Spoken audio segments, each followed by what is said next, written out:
बिस्मिल्लाहिर्रहमानिर्रहीम। अस्सलाम वालेकुम नाज़रीन, आप यूट्यूब चैनल देख रहे हैं। मैं इमरान खान हूँ। एक और ख़बर की तस्दीक हो गई है और इस दफ़ा तस्दीक की है एजाज़ सैयद साहब ने। इन्वेस्टिगेटिव जर्नलिस्ट हैं और उन्होंने बताया कि, और ये पहले ही पाकिस्तान तहरीक इंसाफ कह रही थी, जबकि कुछ और सहाफ़ी भी कह रहे थे। मुतीउल्लाह जान साहब ने इस मामले को सबसे पहले क्लियर किया था। ये जो रेंजर्स के एहलकारों की शहादत हुई थी, शहादत इसलिए कि वो ड्यूटी पे थे। जब भी कोई ऑफिसर या कोई एहलकार ड्यूटी के ऊपर होता है और ड्यूटी पे उसकी जान चली जाए, इवन कोई आदमी अगर पैसे कमाने के लिए, अपने बच्चों के लिए हक हलाल कमाने के लिए घर से बाहर निकला और कहीं पे उसकी शहादत हो जाए या इंतकाल हो जाए, तो उसको शहादत ही कहा जाता है और ये शहादत है। वो ड्यूटी के ऊपर थे। तो ये जो उनकी शहादत हुई है, इसमें उन्होंने बताया कि हाशिम नाम का नौजवान है जो वो गाड़ी चला रहा था और उसकी गाड़ी के नीचे ये रेंजर्स एहलकार आए हैं जिनकी शहादतें हुई हैं। और इस शख्स का पाकिस्तान तहरीक इंसाफ से किसी किस्म का कोई ताल्लुक नहीं है, बल्कि इसकी फैमिली के बारे में भी सारा कुछ उन्होंने बताया। एजाज़ सैयद साहब ने, उन्होंने कहा जी इनकी फैमिली के लिए बड़ी मुश्किल सूरत हाल है और ये जो एहलकार शहीद हुए हैं इनका ताल्लुक पाकिस्तान तहरीक इंसाफ से नहीं है। जिन लोगों ने उन्हें शहीद किया और जिस शख्स ने किया उसका भी कोई ताल्लुक नहीं है और तहरीक इंसाफ का इस सारे मामले से कुछ भी लेना देना नहीं है। तो इसको तो नाजरीन आप एक मरतबा फिर क्लियर कर दें कि ये बात दोबारा सामने आई है। इमरान खान साहब के हवाले से जो खबरें चल रही हैं वो सारी ठीक नहीं है, लेकिन बहुत सारी चीज़ें ऐसी हो रही हैं इमरान खान के बारे में जो मैंने आपको पिछले वीलॉग में बताई थी। नंबर 1, इमरान खान साहब को जेल में तंग किया जा रहा है, उनके लिए परेशानियां बढ़ाई जा रही हैं और सर्दी के अंदर उनको परेशान किया जा रहा है जिस तरह किया जा रहा है, वो भी मैंने आपको बताया।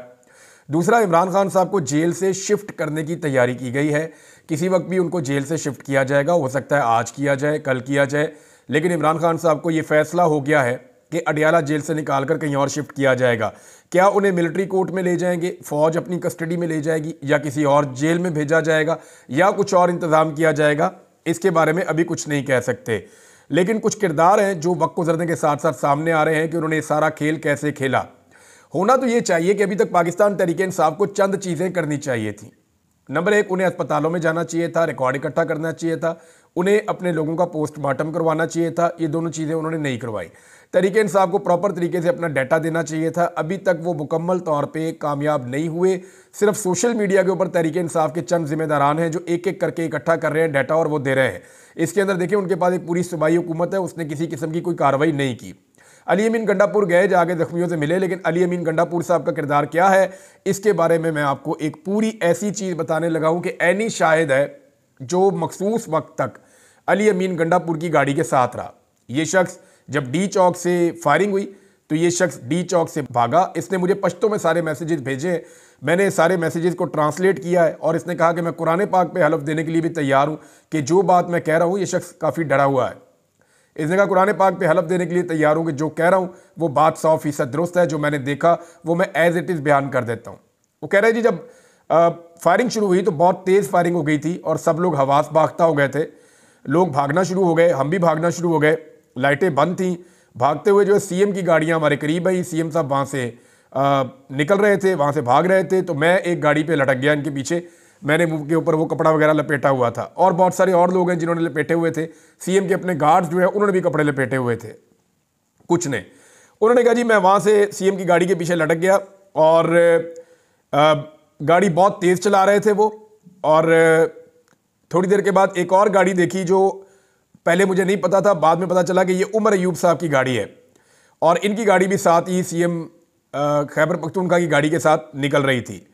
फिर वो पुल जहाँ पे नीचे अली अमीन गंडापुर साहब ने तकरीर की थी, ये उस पुल पे पहुँचे और उसको जब क्रॉस किया और वहाँ पे उस पुल पे पहुँच के अली अमीन गंडापुर ने जहाँ तकरीर की थी वहाँ आगे गाड़ियाँ और भी खड़ी थी।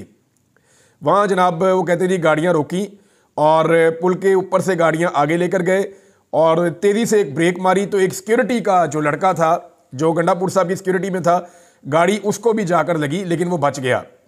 और इसके बाद उसने बताया जी कि लड़के को गाड़ी टच हुई लेकिन वो लड़का बच गया।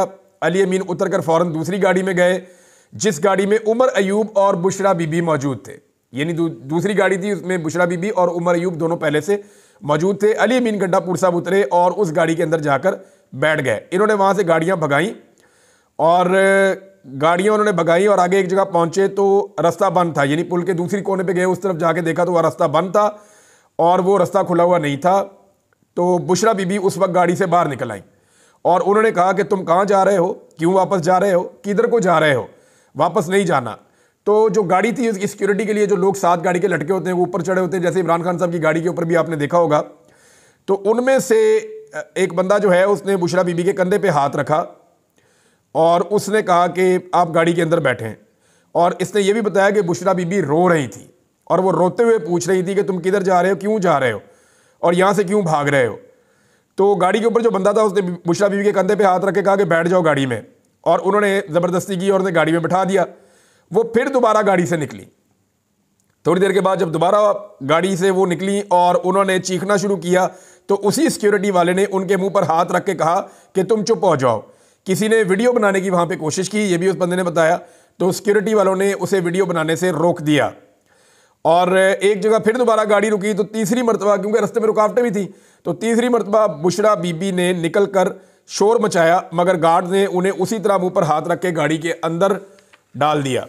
अली अमीन गंडापुर भी गाड़ी से उतरा और अली अमीन गंडापुर ने बुशरा बीबी को खुद गाड़ी के अंदर घुसाया, उन्हें गाड़ी के अंदर बिठाया, और यानी तकरीबन ज़बरदस्ती है, वो जो बता रहा है, मैं उस तरह नहीं बोल रहा, लेकिन उसने उन्हें गाड़ी के अंदर बिठाया।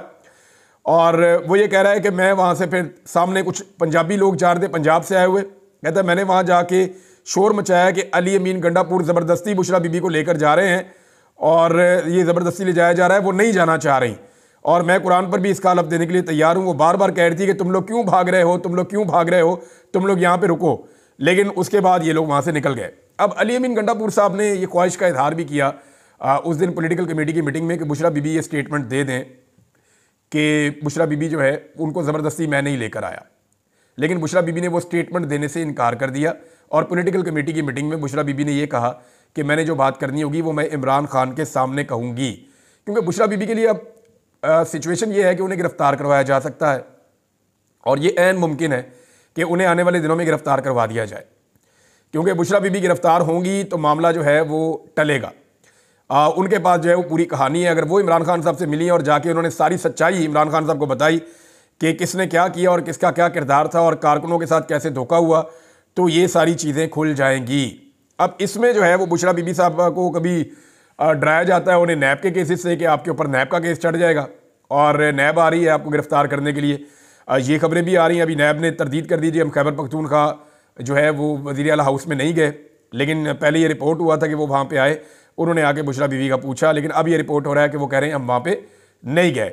दूसरा ये है कि क्या बुशरा बीबी का रब्ता हो रहा है नॉर्मली लोगों के साथ, तो बहुत सारे लोगों से मैंने पूछा तो उन्होंने कहा जी हमारा पहले अगर रब्ता था भी तो अब उनसे कोई रब्ता नहीं है। उनकी बहन ने भी इस तरह का स्टेटमेंट थोड़ी देर पहले दिया था कि बुशरा बीबी से हमारा कोई रब्ता नहीं है।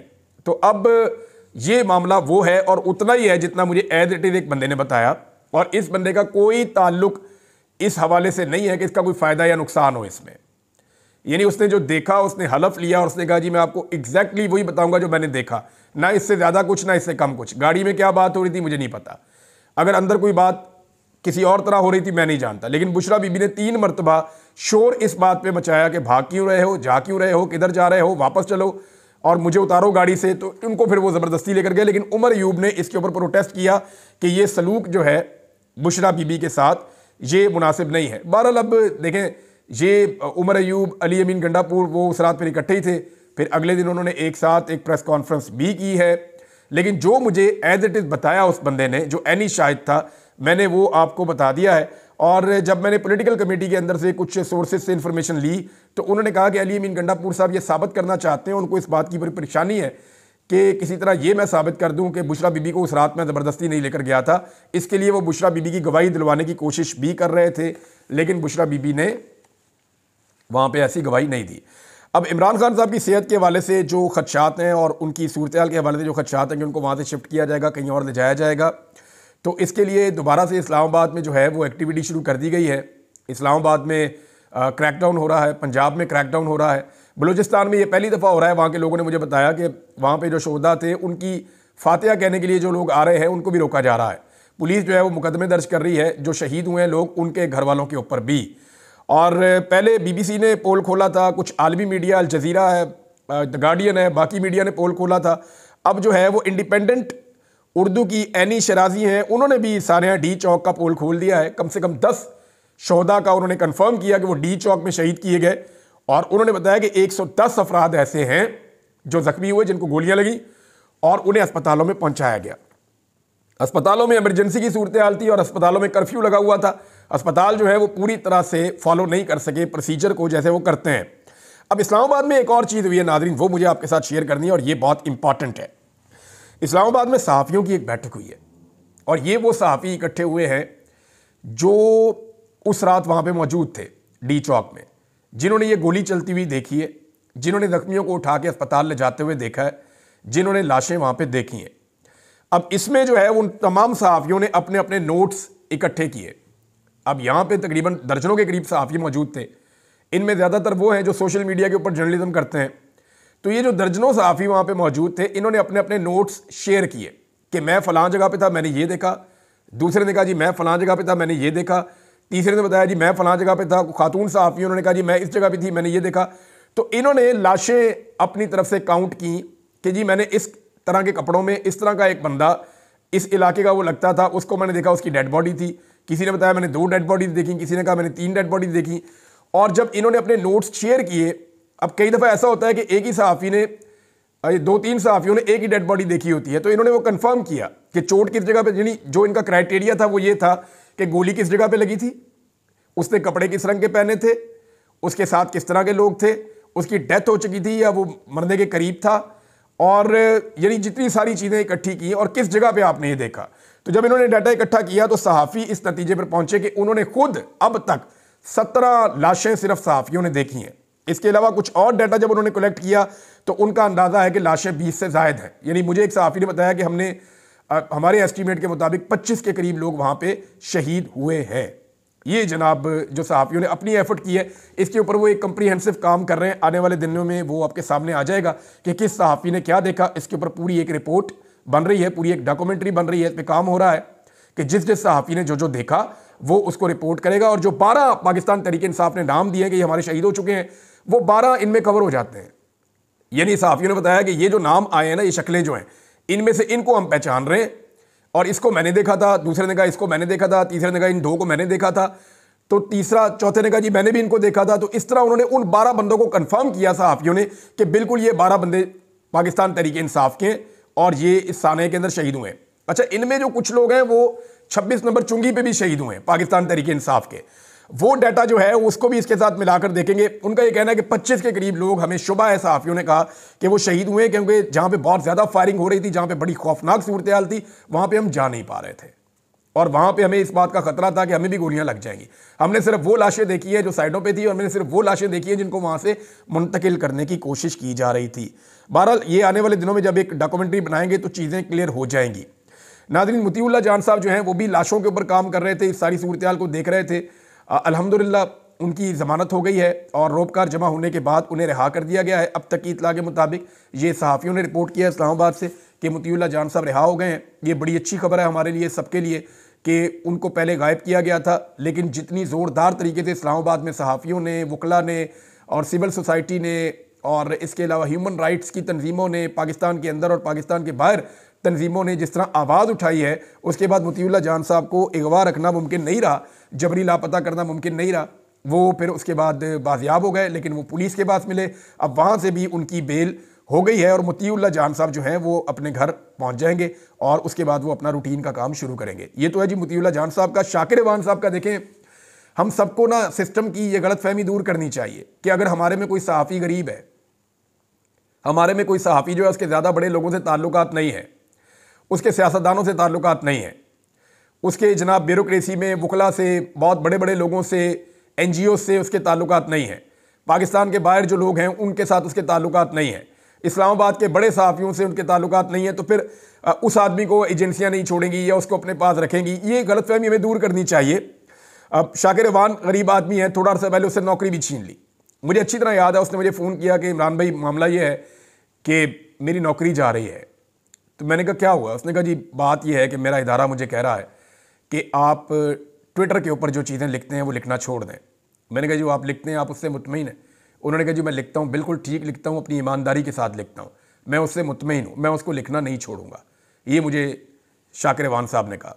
तो मैंने कहा यार आपकी जॉब है, आप कुछ कंप्रोमाइज़ अगर आप करना चाहें तो आप कर लें, थोड़ा बहुत आपकी नौकरी का मामला है, आपका घर इससे चलता है, आपको तनख्वाह मिलती है, आप थोड़ा सा अपने आप को बैक फुट पे अगर ले जाना चाहें तो ये आपकी एक मसलियत हो सकती है।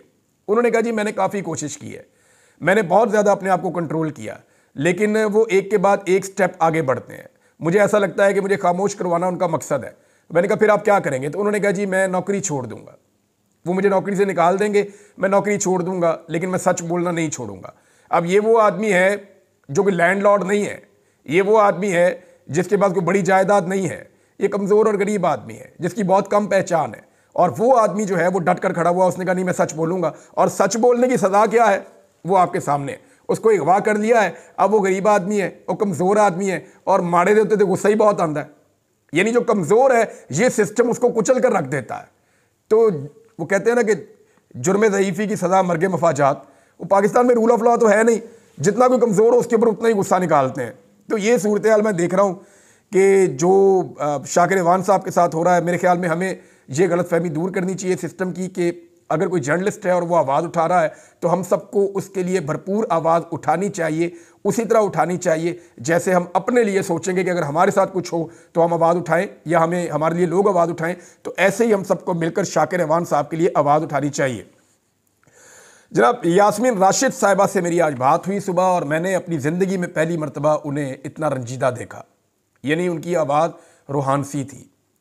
मुझे ऐसा लगा जैसे वो रो रही हैं। हालांकि मैंने कभी ज़िंदगी में ये सोचा भी नहीं था कि यास्मीन राशिद जैसा पहाड़, जितनी मजबूत वो खातून है, उनकी आंखों में कभी आंसू आ पाएंगे, मैंने कभी सोचा भी नहीं था।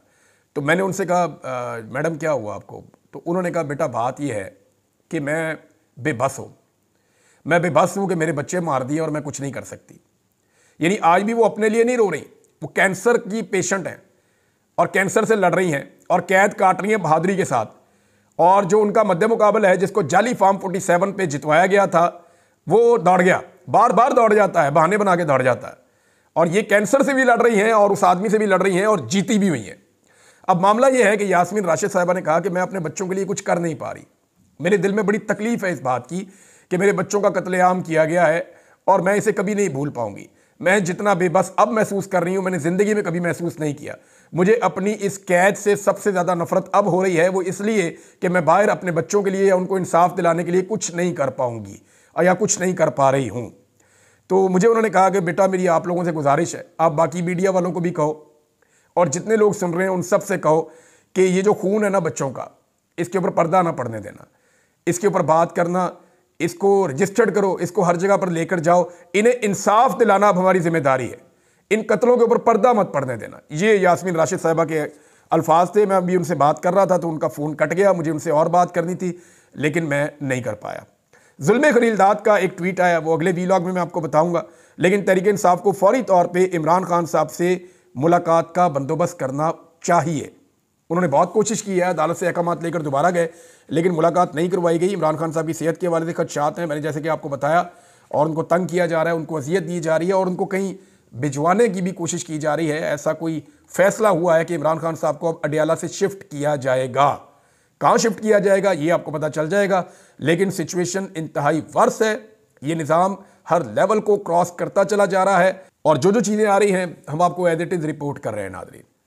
यानी ये जो इस वक्त खिलवाड़ हो रहा है पाकिस्तान में रूल ऑफ लॉ के साथ, इंसाफ के साथ, कानून के साथ, और जिस तरह लाशें छुपाने का और ज़ख्म छुपाने का एक पूरा बंदोबस्त हो रहा है, ये पाकिस्तान के किसी सूरत भी मफाद में नहीं है। बिलावल जरदारी ने बड़ी अजीब बात की। बिलावल ने कहा पाकिस्तान में इस्तेहकाम लेकर आना है सियासी, ताकि माशी इस्तेहकाम आए। अब चाहे ये इस्तेहकाम बातचीत से आए तो चाहे ये लाठी के साथ आए। ये है बिलावल की जमहूरियत। इस पर अगले वीलॉग में बात करूँगा, इस पर तसल्ली से बात करूँगा। ये जमहूरियत के अंदर छुपे हुए आमिर हैं और ये जालिम और जाबर लोग हैं। अब तक इतनी अपना ख्याल रखिएगा, अपने चैनल का भी। अल्लाह हाफ़िज़।